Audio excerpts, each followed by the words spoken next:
Hi, I am Syed Rashid from Ahlebaid High School and Junior College, Kotla Alija, Hyderabad. You are watching Ahlebaid High School and Junior College YouTube channel. तो चलिए अब हम 6th lesson हमारे 10th class का शुरू करने जाएंगे और लेसन का नाम जैसा कि आप देख सकते हैं मैं बोर्ड पे लिख दिया already, structure of atom. So before starting this chapter, I'd like to put a glimpse related to our previous chapter, the humanized and colorful world। Humanise और कलरफुल वर्ल्ड में आपने बहुत कुछ सीखा होगा, जाना होगा, पढ़ा होगा। अच्छा चैप्टर रहा है वो, मज़े का, जिसमें ह्यूमनाइज और कलरफुल वर्ल्ड में हमारे पास दो टॉपिक्स थे, लाइक डिस्पर्शन ऑफ लाइट और स्कैटरिंग ऑफ लाइट। उसमें आपको लाइट के बारे में कुछ समझाना चाह रहा था डिटेल में, वो आप इस चैप्टर में भी पढ़ेंगे। ठीक है, वो हम पूरा डिटेली लाइट के बारे में इस चैप्टर में हम पढ़ेंगे। तो चलिए स्टार्ट करते हैं चैप्टर हमारा, structure of atom. Now you have studies in your previous classes about subatomic particles like negative charge electron, positive charge proton and electrically neutral neutron। आपने आपके प्रीवियस क्लासेस में पढ़ा था कुछ सबएटॉमिक पार्टिकल्स को, जिसमें से हमारे पास रहता है यूजुअली इलेक्ट्रॉन। ओके, इलेक्ट्रॉन जो होता है हमारे पास यूजुअली नेगेटिव चार्ज होता है। और नेक्स्ट है हमारे पास प्रोटॉन। ओके, प्रोटॉन यूजुअली जो हमारे पास रहता है वो रहता है positive charge. Apart from this we have neutron. ठीक है, न्यूट्रॉन का तो कोई वैल्यू नहीं रहता, तो हम इसको बोलेंगे आप न्यूट्रल कहते हैं। ठीक है, न्यूट्रल रहता। और उसके साथ इलेक्ट्रॉन, प्रोटॉन, न्यूट्रॉन, ये सबएटॉमिक पार्टिकल्स आपने पढ़े थे। नेक्स्ट है how does this subatomic particle को exist in electrically neutral atom, यानी कि जो इलेक्ट्रॉनिक सबएटॉमिक जो पार्टिकल्स हैं हमारे, तो इलेक्ट्रॉनिकली न्यूट्रल कैसा रहेंगे, वो न्यूट्रल कैसा रहते। तो इसके लिए you have acquired some fundamental ideas about atomic model suggest by J Thomson. देखिए ये जो एटम होता वो इलेक्ट्रिकली न्यूट्रल कैसा रहता, उसके बारे में कुछ अलग अलग साइंटिस्टों ने काम किया था, जैसा कि आप देख सकते हैं जे थॉमसन हैं। ठीक है, इनका एटॉमिक मॉडल के बारे में हमने जाना था। और एक हमारे पास है अर्नेस्ट रुदरफोर्ड, लेकिन एक्चुअली हम उनको रुदरफोर्ड के ही नाम से जानते हैं। और आपको मालूम होना चाहिए इन दोनों का एक रिश्ता है, close relation between J Thomson and Rutherford. चलिए ये तो हमारी चैप्टर की बात नहीं है, तो एक नॉलेज के एतबार से मैं आपको बताना चाहा। नील्स बोर के बारे में भी हमने पढ़ा था। ठीक है, और नील्स बोर के बारे में इस चैप्टर में भी हम डिटेल से पढ़ेंगे। और ये हम एक्चुअली 9th क्लास में थोड़ा सा पढ़ाया गया था आपको इसके बारे में लेकर। Now coming to our 10th class part, activity number. On the basis of your previous knowledge, can you prepare a model of atom? Can you arrange the subatomic particles any other way in an atom? Take the help of your friend, your teacher and internet. Observe your atomic model and the model of your friend carefully and try to answer the question। देखिए, on the basis of previous knowledge बोल तो आपकी जो previous knowledge है उसके base पे क्या आप एक एटॉमिक मॉडल को प्रिपेयर कर सकते हैं, यानी बना सकते हैं, और आप सजेस्ट कर सकते हैं अपनी तरफ से कि जो सब एटॉमिक पार्टिकल्स है वो एटम में किस तरीके से अरेंज होना चाहिए।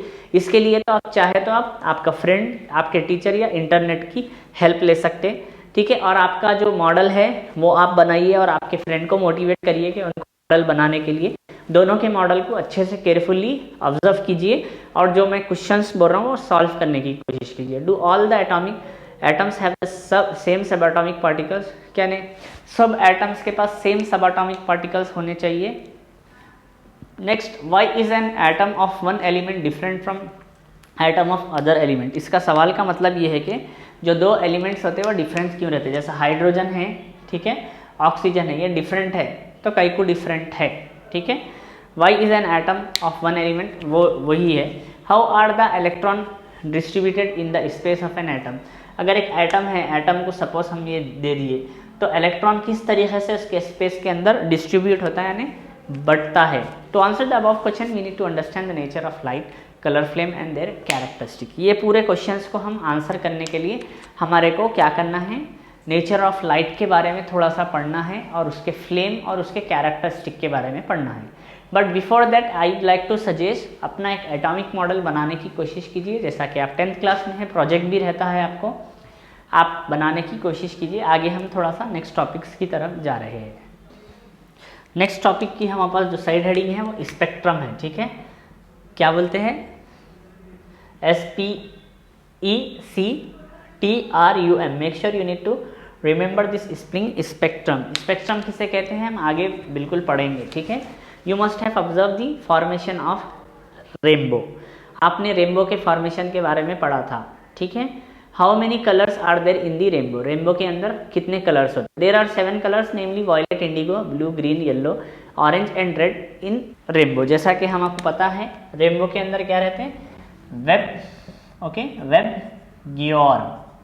वेब गियोर इज ऑलरेडी मैं हमारे प्रीवियस लेसन में भी आई थिंक लिखाया था, ठीक है। वी से हमारे पास हो गया VIOLET वॉयलेट हो गया, इंडिगो, ठीक है, INDIGO, BLUE ब्लू हो गया, GREEN ग्रीन हो गया, YELLOW येलो हो गया, ORANGE ऑरेंज हो गया, और एक एक हमारे पास RED रेड। तो ये सारे कलर्स हमारे पास वेब गियर में रहते। You can find colours spreading continuously and the intensity of each colour varies from one point two another point. जो ये कलर्स रहते वो कंटिन्यूसली स्प्रेड होते रहते, फैलते रहते, और जो उनकी इंटेंसिटी रहती ईच कलर की वेरीज रहती from one point two another point. अब ये इंटेंसिटी एक वर्ड आया है स्टूडेंट, यहाँ पे आपको इंटेंसिटी की अगर हम बात करेंगे एक प्योर भाषा में अगर बोलेंगे, उर्दू या उर्दू की भाषा में बोलेंगे, इंटेंसिटी कहते हैं शिद्दत, ठीक है, शिद्दत। और हिंदी में अगर आप बोलेंगे तो तेजता बोल के कहते हैं उसको। तो इंटेंसिटी समझ गए किसे बोले आप।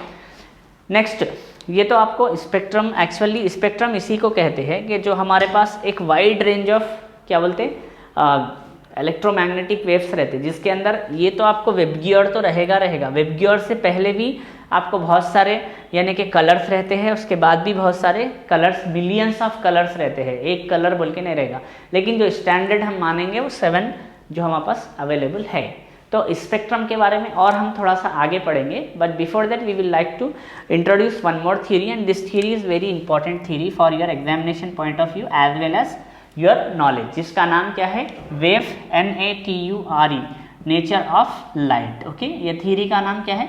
Wave nature of light. इस थ्योरी में हमको एक डायग्राम भी आएगा, बहुत ही इंपॉर्टेंट रहेगा, जो अभी मैं बताने जा रहा हूँ। When you throw a stone into a still pond, you observe ripples, okay, which are transmitted the disturbance in the form of waves on the surface of water। जब भी आप कोई एक पॉन्ड है या लेक है उसके ऊपर स्टोन को अगर डालेंगे तो आपको रिपल्स फाइंड होंगे, और जो डिस्टर्बेंस ट्रांसमिट करते एक पॉइंट से लेके अदर पॉइंट्स में इन वाटर, जो वाटर की सरफेस रहती है उसके ऊपर। You know that sound waves are produce when something vibrate like a drum. Sound waves हमारे कब प्रोड्यूस होते? अगर कुछ चीज़ वाइब्रेट होती, जैसा कि ड्रम है या फिर कोई एक डायाफ्रा के जैसा है, वो वाइब्रेट होने पे होती। In the same way electromagnetic waves also produce when an electric charge vibrate move back and fro. तो सेम वे में इलेक्ट्रोमैग्नेटिक वेव्स को फॉर्म होने के लिए शर्त क्या है? इलेक्ट्रिक चार्ज को वाइब्रेट होना है, that to move to and fro, ठीक है।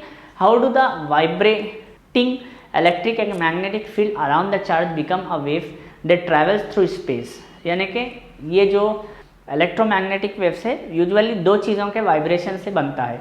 एक तो आपको वाइब्रेशन ऑफ इलेक्ट्रिक वाइब्रेशन रहेगा, next vibration of magnetic vibration रहता। ये दोनों वाइब्रेशन जब एक साथ क्रिएट होते तो वो स्पेस में कैसा ट्रैवल होते उसके बारे में हम थोड़ा सा जानेंगे। Okay, wave nature of light है, इसका मैं थोड़ा थ्योरी पार्ट आपके स्क्रीन पे लगाता हूँ, मगर एक्सप्लेन करे बाद। तो यहाँ से थ्योरी पार्ट आ रहा, please listen carefully. A vibrating electric charge created change in the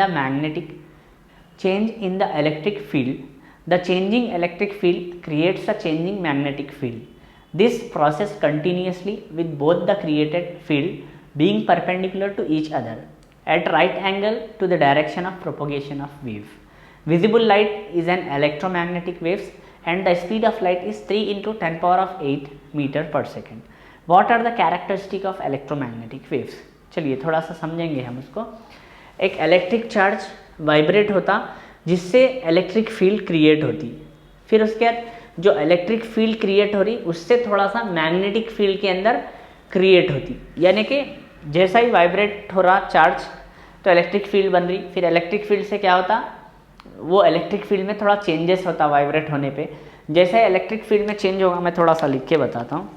sub में पहले क्या हो रहा आपको प्रोसेस में, ठीक है, वाइब्रेशन हो रहा, ठीक है, वाइब्रेशन ऑफ इलेक्ट्रिक फील्ड, ठीक है।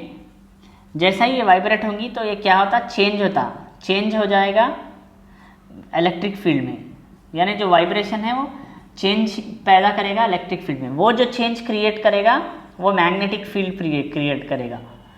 माँ सर क्या क्या बोल ले रहे हैं, पूरा सर पे से चल जा रहा। वैसी बात नहीं है स्टूडेंट, फर्स्ट टाइम आप पढ़ रहे हैं, थोड़ा मुश्किल होता है आपको। मैं थोड़ा आगे थ्योरी पार्ट भी लगाऊंगा आपको मुश्किलात कम होने के लिए। तो इस तरीके से 2-3 फील्ड मिलके एक साथ क्रिएट होते हैं और this process continuously with both and, दोनों ही तरफ से ये प्रोसेस कंटिन्यू रहेगा। तो जिसकी वजह से और दोनों एक दूसरे पे परपेंडिकुलर रहते each other at the direction of the propagation of wave. चलिए थोड़ा सा समझा देता हूँ मैं। ये हमारा, और ये जो हमारा लाइट होता है वो यूजुअली इलेक्ट्रोमैग्नेटिक वेव्स कहते हैं। जो लाइट रहता है वो इलेक्ट्रोमैग्नेटिक वेव्स रहता है। देखिए वेव कुछ इस तरीके से रहेगा, ठीक है। सेकंड उसका वेव बन जाता है, यहाँ पे मैं आई थिंक कुछ और कलर से उतार देता हूँ। ये एक वेव बन जाता और एक, ठीक है, आप देख सकते हैं, I think you can see. तो जो रेड कलर का है वो एक हो गया और एक ब्लैक कलर का है वो एक हो गया।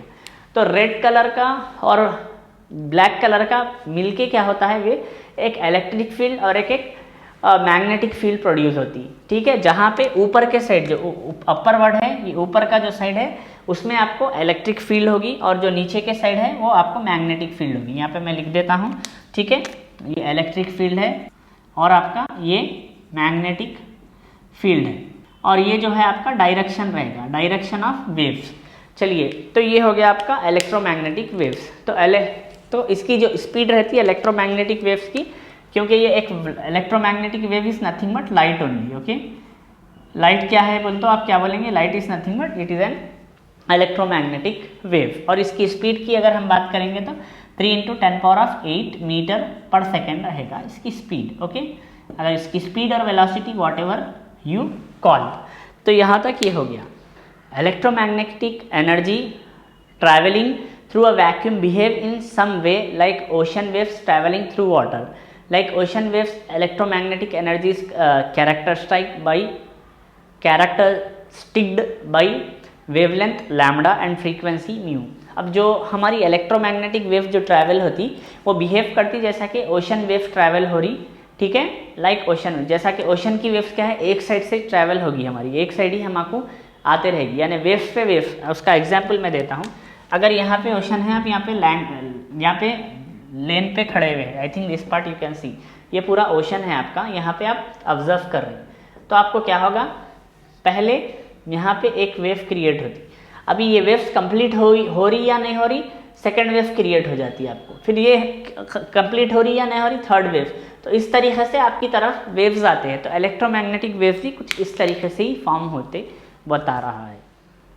The wavelength of the waves is the disturbance from one wave peak to next.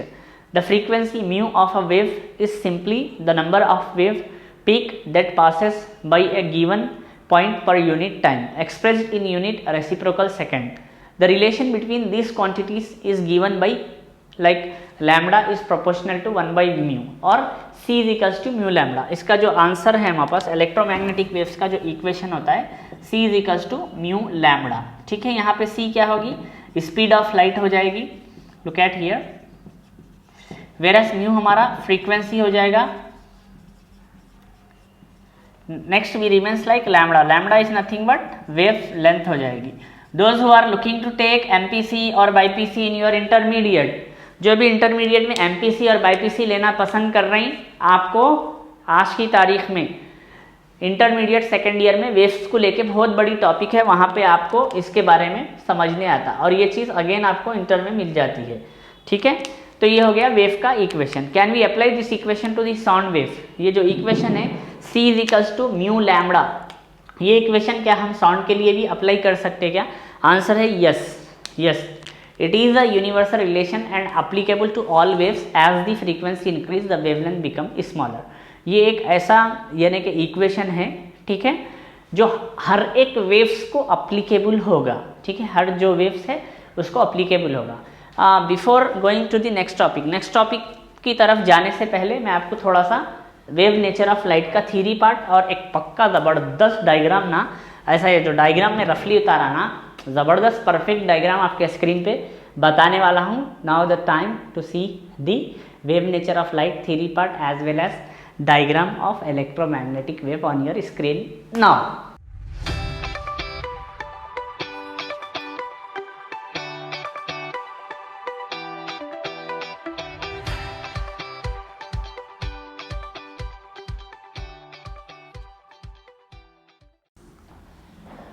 Hope you have seen the diagram of how the electromagnetic waves is, and you have solved the theory part related to the wave nature of light. Now we will going to do one more things related to our electromagnetic wave itself. Okay, electromagnetic waves can have a wide varieties of frequencies. The entire range of electromagnetic wave frequencies is known as electromagnetic spectrum. जो हमारी electromagnetic waves रहती उसके बहुत ज़्यादा wide range of frequencies रहते, जो वो wide range of frequencies को हम क्या बोलेंगे, इलेक्ट्रोमैग्नेटिक स्पेक्ट्रम। सर आप फ्रीक्वेंसी बोल रहे हैं, ये फ्रीक्वेंसी है क्या?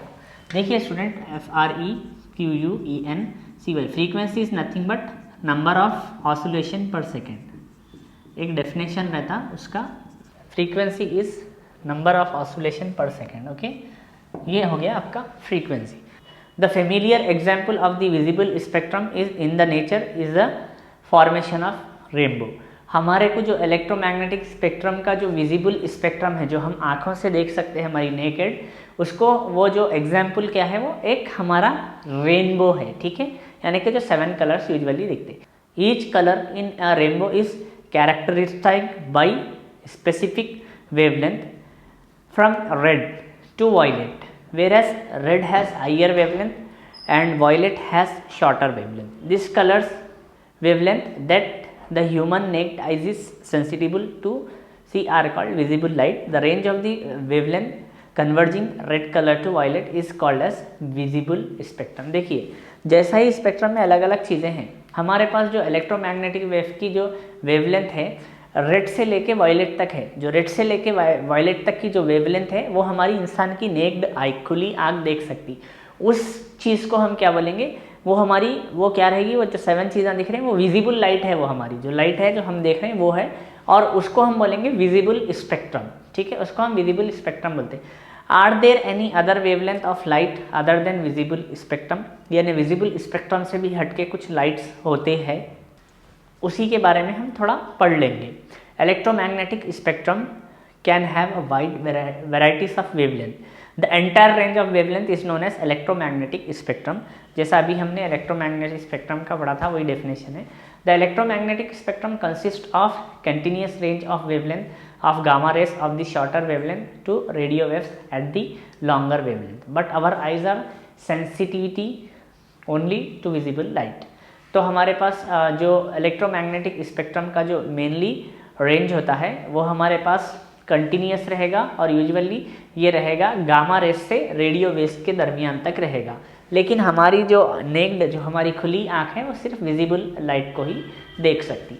नाउ स्टूडेंट, जो मैं थियरी पार्ट पढ़ा था इलेक्ट्रोमैग्नेटिक वेव को लेके, आपको थोड़ा बहुत समझ में आया, थोड़ा बहुत नहीं भी समझ में आया होगा। लेकिन जो अब चीज़ मैं करवाने जा रहा हूँ 102% you can able to understand. 102% आप 2 सेकंड में समझ जाते। देखिए, अब इस पार्ट में सिर्फ मेरी वॉइस आएगी आपको, you will get my voice, but I will not going to that visualize you on screen. Screen पे मैं आपको नहीं दिखाई दूंगा। Now look at the screen. Screen पे देखिए आप। देखिए स्टूडेंट, जो स्क्रीन पे मैं डायग्राम लगाया हूँ, इसको हम इलेक्ट्रोमैग्नेटिक स्पेक्ट्रम कहते हैं। जैसा कि आप देख सकते हैं, इसका रेंज शुरू हो रहा कॉस्मिक रेस से। ठीक है, कॉस्मिक रेस के बाद हमारे पास स्टार्ट हुआ है गामा रेस। ठीक है, जैसा कि आप देख सकते हैं कॉस्मिक रेस के बाजू एक सिंबल है, आपको सिंबल के बाजू RAYS लिखा हुआ है, तो वो गामा पढ़ता है, पढ़ते हैं उसको, गामा रेज हो गया। उसके बाद हमारे पास है X rays. X ray is nothing but जो हमारे पास मेडिकल में भी बहुत ज़्यादा यूज़ है उसका। उसके बाद आप देख सकते हैं UV, अल्ट्रा वायलेट रेज है। अल्ट्रा वायलेट रेस के बाद आपको क्या आ रहा, एक छोटी सी लाइन जैसा आ रहा, वो विजिबल लाइट कहते हैं। ठीक है, और उसके बाद हमारे पास आ रहा IR, इंफ्रारेड है। फिर उसके बाद माइक्रोवेव्स है, फिर उसके बाद रेडार है, उसके बाद रेडियो वेव्स है, उसके बाद ब्रॉडकास्टिंग वेव्स है। ये पूरे है। इसके बाद यहाँ पे नीचे फिर और एक स्पेक्ट्रम को फिर स्प्लिट करके बता रहा, अल्ट्रा वायलेट और इंफ्रारेड रेस के बीच में जो 7 कलर्स हैं हमारे वेबग्योर, वो आपको बताया जा रहा। ठीक है। One more thing I'd like to tell, इसमें एम एन समथिंग यूनिट्स लिखे हुआ है। तो देखिए ये क्या है, देखिए सब में पहले कॉस्मिक रेस के ऊपर आपको 10⁻⁻12 m लिखा हुआ है। एक्सरे के ऊपर 10⁻⁻9 मीटर या फिर 1 nm लिखा हुआ है। और उसके ऊपर 10 यानी कि IR और माइक्रोवेव्स के थोड़ा सा बीच में 10⁻⁻6 मीटर और 1000 nm लिखा हुआ है। फिर आगे रेडार और रेडियो वेव्स के थोड़ा सा बीच में लिखा हुआ है 10⁻⁻3 मीटर और 1 mm लिखा हुआ है। ठीक है। इसके बाद एग्जैक्टली रेडियो वेव के ऊपर 10⁻0 या फिर 1 m लिखा हुआ है। और ब्रॉडकास्ट के ऊपर आपको 10⁻3 मीटर्स और 1 km किलोमीटर लिखा हुआ है। फिर नीचे आप देख सकते हैं जहाँ पे अल्ट्रा वायलेट स्टार्ट हो रही 400 nm यानी 400 नैनोमीटर लिखा हुआ है। फिर उसके बाद 500 नैनोमीटर, फिर 600 नैनोमीटर, फिर 700 नैनोमीटर लिखा हुआ है। ठीक है। Now look at the board, ये जो nm और m जो आपको दिख रहा ये क्या है, आपको ये nm क्या है बोलते ये नैनोमीटर है। ठीक है। नैनोमीटर किसे कहते हैं, जो लाइट को हम मेज़र करते हैं यूनिट, उसको हम नैनोमीटर्स कहते हैं। और मीटर तो आपको मालूम ही है। अगर हम नैनोमीटर की अगर बात करेंगे तो एक एग्जाम्पल लेता हूँ मैं यहाँ पे। एग्जाम्पल की अगर बात करेंगे, ये जो पेपर है, आपको पेपर दिख रहा सामने, ये जो पेपर का जो थिकनेस है, मोटापा, क्या आप वो माप सकते? अम्मा सर क्या कि इतना थिक, तो उसकी जो थिकनेस है बहुत बहुत बहुत थिन है, वेरी वेरी वेरी थिन। तो लाइट की उससे भी कई गुना ज़्यादा थिन रहती, तो उसको जो मेज़र किया जाता है उसको हम नैनोमीटर कहते हैं। बहुत बहुत माइक्रो यूनिट रहता है नैनोमीटर, क्योंकि हर चीज़ का एक मेज़रमेंट रहता है। अगर आप दूध की दुकान पे जाओगे तो आप 1 लीटर या फिर हाफ लीटर कहोगे। वैसे ही अगर आप वेजिटेबल मार्केट जाओगे तो आप बोलेंगे कि 1 kg चाहिए, ऐसा चाहिए, हाफ kg। वैसे ही अगर आप फ्रूट के पास जाएंगे तो 1 डजन बनाना चाहिए बोलेंगे आप। उस तरीके से हर एक के अपने यूनिट्स होते हैं, ये तो आपको पता है। तो लाइट के भी एक अपने यूनिट्स है, जो उसकी वेवलेंथ है वो नापी जाती है नैनोमीटर में। ठीक है। Now we are moving forward. What happen when you heat an iron rod on a flame? Do you find any change in color on heating an iron rod? When you heat the iron rod, some of heat energy is emitted as light. First it turn to red. देखिए अगर आप iron को अगर आप गर्म करोगे तो क्या होगा फ्लेम पे, तो do you find any change in colour while heating iron, यानी आयरन को हीट करने पे कुछ चेंज कलर आएगा आपको? यस। सब में पहले आपको क्या होगा, वो फर्स्ट रेड में टर्न होगा, फिर रेड के बाद उन्हें क्या होगा, थोड़ा सा ऑरेंज की तरफ जाएगा, और थोड़ा सा फिर ऑरेंज के बाद येलो, येलो के बाद ब्लू की तरफ जाएगा। तो इसका मैं थोड़ा सा आपको एग्जाम्पल दे देता हूँ। एक तो हमारा रेड होता है, ठीक है, जैसा ही आप गर्म करोगे आयरन को रेड होगा, फिर रेड के बाद उन्हें टर्न हो जाएगा थोड़ा सा ऑरेंज में, ठीक है, ऑरेंज के बाद वो जाएगा येलो में, ओके, येलो के बाद वो जाएगा ब्लू। तो इस तरीके से उन्हें टर्न हो जाएगा। बट यूजुअली हमारे क्या होता, और ब्लू के बाद इवन वो क्या हो जाता है, एकदम वाइट भी हो सकता।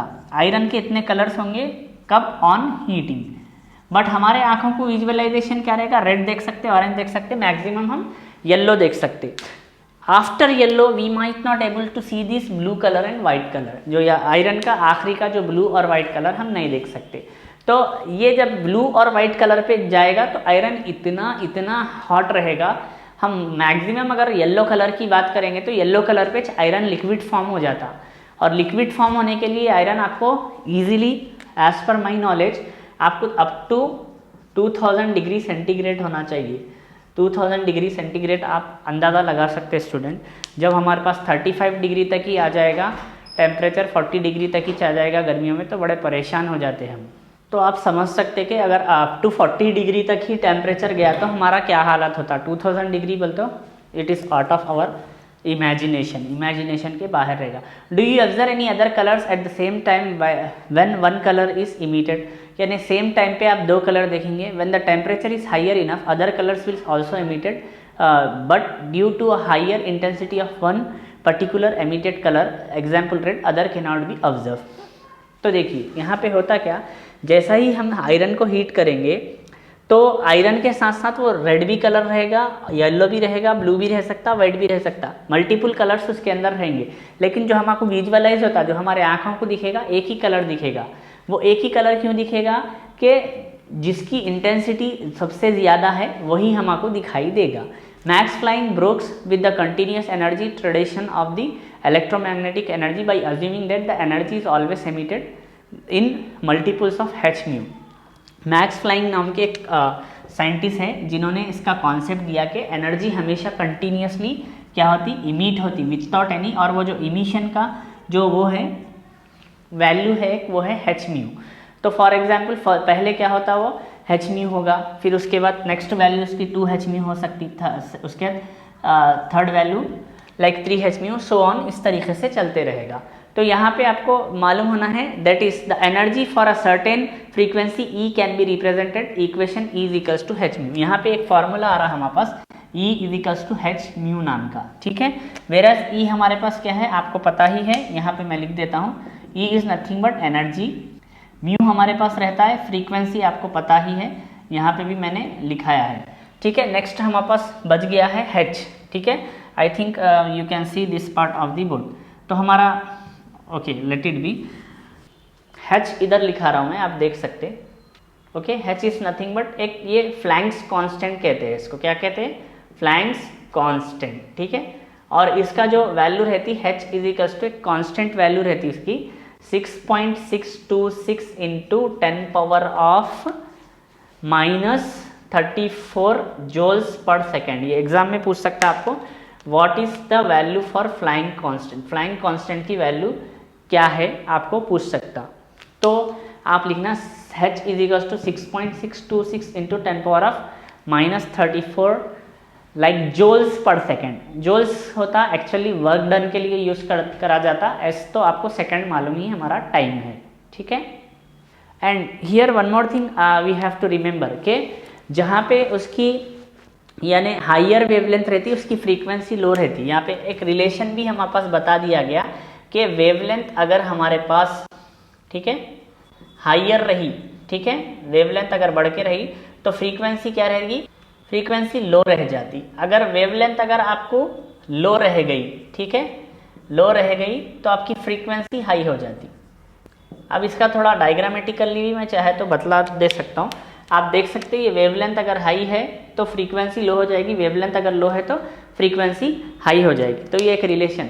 तो the significance of flying proposal is that electromagnetic energy can gain or lost in discrete values and non in continuous, hence emission or absorption of light spectrum is a collection of a group of wavelength. Do you enjoy Diwali fireworks? Varieties of colors in seen from fireworks. How does these colors come from the fireworks? जैसा कि अब आपको बोल रहा कि आपने दिवाली में अलग अलग क्रैकर्स को बंद किया होगा, उसमें अलग अलग कलर्स आते, ये अलग अलग कलर्स कैसा आते, ये फायरवर्क्स कैसा होता है उसके बारे में। नेक्स्ट थिंग जो फ्लाइंग्स बताना चाह रहे हैं कि जो एनर्जी होती वो लॉस भी हो सकती, गेन भी हो सकती कंटिन्यूसली इन एन एटम में। ज़रूरी नहीं है वो गेन ही होना है फिर लॉस ही होना है। तो इसके लिए आप थोड़ा सा ये डायग्रामेटिकल समझेंगे। वेवलेंथ हाई है तो फ्रीक्वेंसी लो रहती, वेवलेंथ लो है तो फ्रीक्वेंसी हाई कैसा रहती। लुक एट हियर, अगर ये वेवलेंथ हाई हो गई, ठीक है, तो फ्रीक्वेंसी उसका जो पावर है वो ऑटोमेटिकली कम हो जाता। अगर वही अगर वेवलेंथ अगर छोटी रही तो उसका फ्रीक्वेंसी क्या हो जाती, हाई हो जाती। तो ये आपको वेवलेंथ किसको बोलते हैं, एक वेव के अंदर एक लेंथ रहती है उसको हम वेवलेंथ कहते हैं, तो जिसको लैम्बडा से हम डिनोट करेंगे। ये इलेक्ट्रोमैग्नेटिक वेव के डायग्राम में आपको ये चीज़ मिली थी। ये जो वेवलेंथ है आपको इलेक्ट्रोमैग्नेटिक वेव्स के डायग्राम में भी यानी रिप्रेजेंटेशन किया गया था वेवलेंथ बोल के, उसको हम वेवलेंथ कहते हैं।